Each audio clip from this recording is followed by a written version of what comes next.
जैसे रोज सूर्योदय होगा ये एक विसत्य है, क्योंकि एक दिन आएगा जब सूर्य खत्म होगा, उस दिन रोज सूर्योदय वाली झूठ हो जाएगी। क्या पूछ रहे हैं आप? प्रश्न क्या है आपका? जो आपने लिखा है क्या वो सही है? शायद आप ये पूछना चाहते हैं क्या मेरी बात सही है? आपकी बात आधी सही है। कोई नहीं जानता कि कब सूर्य खत्म हो जाएगा, वो वैज्ञानिक परिकल्पना है, हम नहीं जानते, है ना। एक बात तार्किक है ये बात कि जो शुरू होता है वो खत्म होगा, लेकिन मैंने तो देखा नहीं सूर्य कब से जन्म हुआ, उसका कब शुरू हुआ। वो भी वैज्ञानिक धारणा है, सिद्धांतिक वैज्ञानिक सिद्धांत है। मैं ये नहीं कहता वो गलत है, वो उपयोगी है, बहुत अच्छा है। हाँ, तर्क क्या कहता है कि जो परिवर्तनशील है वो पूरी तरह परिवर्तित होके कुछ और हो जाएगा, खत्म नहीं होता, कुछ बदलता है। विनाश का क्या अर्थ है? अब वो वैसा नहीं रहा जैसा पहले था, यही है विनाश का अर्थ। जब मिट्टी का घड़ा टूट के वापस मिट्टी हो जाता है तो हम कहते हैं वो खत्म हो गया, विनाश हो गया। विनाश नहीं हुआ, उसका रूप बदल गया, बस नाम रूप बदल गया। अब उसका नाम भी मिट्टी हो गया, रूप भी अनियमित हो गया, कुछ और हो गया, अर्थहीन हो गया। खत्म कुछ नहीं हुआ, वो जो तत्व था वो बचा है। तो सूर्य परिवर्तनशील है, ये आप अपनी आंखों से देख सकते हैं। जलती हुई आग है एक प्रकार की, तो वो तो कुछ और हो ही जाएगा, उसका खत्म क्या होगा वो नहीं बता सकते हम, परिवर्तन होगा। तो पहली तो ये गलती है आपके वाक्य में कि मनन गहराई से नहीं हुआ। दूसरा, हाँ मेरी विसत्ति का उदाहरण सही है नहीं, हाँ यही प्रश्न है आपका। तो जैसे कि मैंने कहा आधी सही है, हाँ थोड़ी गहराई चाहिए। रोज सूर्योदय होगा ये विसत्य है क्या? मान सकते हैं विसत्य, रोज के जीवन में कार्य करने के लिए काफ़ी है कि हाँ रोज होगा। जैसे ही आप कुछ किलोमीटर ऊपर जाएंगे पृथ्वी के अब नहीं होगा वो, अब हमेशा है सूर्य। कैसे जानते हैं हम? आप जाके देख सकते हैं ना, बहुत लोग गए हैं अंतरिक्ष में, हमेशा होता है सूर्य, न वो उदय होता है ना अस्त होता है। ये बात हम अभी बैठे बैठे जान सकते हैं कि नहीं, वो पृथ्वी इस तरफ आ गई है, चेहरा पृथ्वी का घूम कर सूर्य वहीं है जहाँ था, अगले दिन वो कहीं से उदय नहीं हो जाता। मैं उस ओर मुख कर लेता हूँ, सूर्य की ओर। ऐसा ही है कि आप धूप में बैठे हैं, धूप तेज है तो आप दूसरी तरफ मुंह मुंह कर लेते हैं, तो क्या सूर्यास्त हो गया? आपको नहीं दिख रहा है बस। इसी प्रकार है, पृथ्वी अपना मुंह फेर लेती है, क्या सूर्यास्त हो गया? तो देखिए कई स्तरों पर इसका उत्तर आ सकता है, परंतु आप थोड़ा सा ऊपर जाएंगे पृथ्वी के संदर्भ से तो कभी नहीं होता सूर्योदय, कभी अस्त भी नहीं होता। उसको ख़त्म होने की ज़रूरत नहीं है, सूर्य को ख़त्म करने की ज़रूरत नहीं है। आप अभी जान सकते हैं कि वो गलत है बात, सूर्योदय वाली बात पूरी तरह गलत है। ऐसे बहुत हैं, ऐसे बहुत हैं, खोजिए।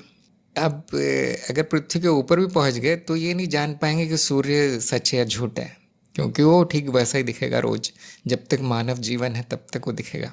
अब कोई उसमें इस प्रकार का तर्क वितर्क भी नहीं कर सकता कि देखिए वो तो पृथ्वी के घूमने से होता है अस्त वस्त। बहुत सी चीज़ें ऐसी मिल जाएंगी, जैसे अणु या परमाणु है, पूरी तरह से वैसा ही रहेगा, उसमें कुछ नहीं हो सकता।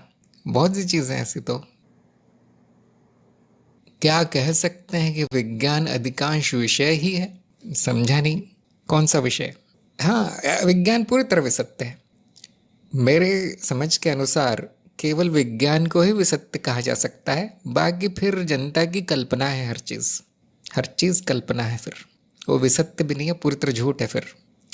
तो केवल विज्ञान ही विसत्य कहलाता है ज्ञान मार्ग के संदर्भ में, क्योंकि जो प्रमाणित है, जिसका प्रमाण मिल जाए उसी को विसत्य कहेंगे हम। जिसका प्रमाण भी नहीं है उसको वैज्ञानिक नहीं कहते, फिर वो वैज्ञानिक सत्य नहीं कहेंगे, उसे कोई वैज्ञानिक मानता नहीं है। प्रमाण अर्थात अनुभव या तर्क होना चाहिए। तो विज्ञान में जो भी जाना जाता है, जिसका भी अध्ययन होता है, वो सब विसत्य है, सही मायने में वही विसत्य है। मनुष्य को स्वतंत्रता है कि वो किसी भी बात को विसत्य मान ले अपना जीवन चलाने के लिए। तो इसी प्रकार विज्ञान को स्वतंत्रता है कि वो अपना विसत्य, अपना संदर्भ अलग बना ले, वो बहुत काम आता है।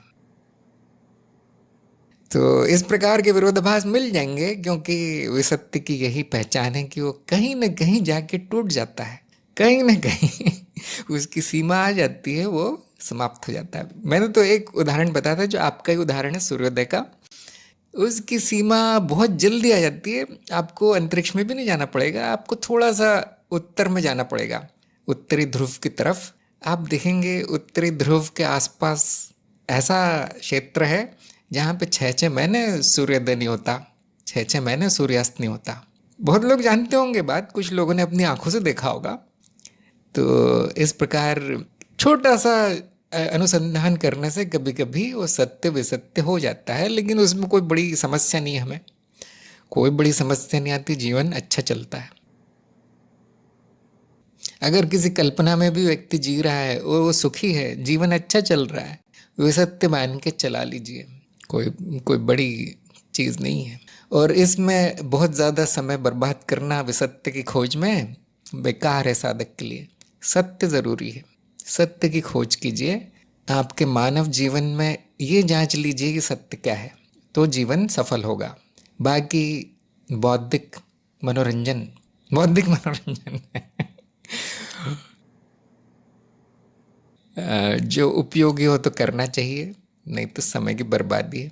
साधक को सारा ध्यान सत्य की तरफ, क्या सत्य है, क्या सत्य है, पागलों की तरह उसको उसमें लग जाना चाहिए। बाकी सब बेकार है, साधक के लिए बेकार है। हाँ, आम जनता के लिए ये सब बातें बहुत रोचक है, क्योंकि आम जनता को अगर, खासतौर से बच्चों को अगर बताया जाए कि देखिए ये सूर्यास्त नहीं होता, वो पूरी तरह से आश्चर्यचकित हो जाते हैं। देखिए खोजी खोजी, जिस जिसको भी मैंने सत्य मान रखा, थोड़ा सा छानबीन करके समाप्त हो जाता है वो। और ज्ञान मार्ग आपको अंतिम छोर तक ले जाता है सत्य की खोज के, जहाँ हर चीज़ असत्य हो जाती है, हर चीज़ मिथ्या हो जाती है, हर मान्यता त्याग हो जाती है। यह है अज्ञता की स्थिति। अगर आप ये नहीं कर रहे हैं तो जीवन बर्बाद हो रहा है, ध्यान रखिए इस बात को। ज्ञान मार्ग में आके भी आप कुछ और कर रहे हैं, बर्बादी है समय की। बिल्कुल जारी रखिए, मनन को उसकी सीमा तक ले जाइए, बहुत आसान है। आपको नॉर्वे नहीं जाना पड़ेगा, यहाँ बैठे बैठे पता चल जाएगा क्या सत्य है क्या विसत्य है।